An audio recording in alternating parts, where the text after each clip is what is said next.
In today's video, I'm going to teach you how to delete an account in QuickBooks Online. When you're cleaning up your books, you'll often run into accounts you no longer use or maybe some that were created by mistake. In QuickBooks Online, instead of permanently deleting those accounts, you actually make them inactive. This keeps your records accurate while still preserving your historical data for past transactions and reports. In this walkthrough, I'll show you exactly how to do that, step by step.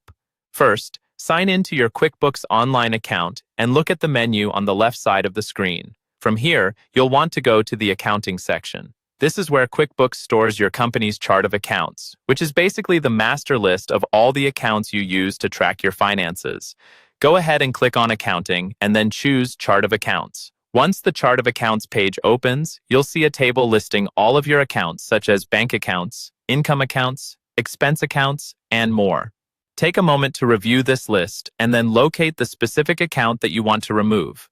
You can scroll through the list or use the search box or filters at the top to narrow it down.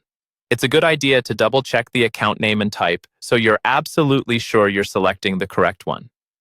After you found the account you want to remove, look over to the Action column on the right-hand side of that row. You'll see a small drop-down arrow or menu icon. Click on that arrow to reveal more options for this account. From the menu that appears, select the option that says Make Inactive.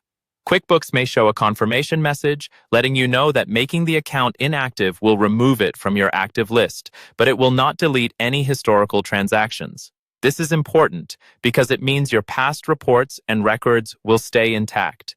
Confirm that you want to proceed. Once you confirm, the account will be marked as inactive and will no longer show up in your active chart of accounts list. If you ever need to see it again, you can use the filter settings to include inactive accounts and even reactivate it if necessary. And that's all there is to it. You've successfully deleted, or more accurately, made an account inactive in QuickBooks Online.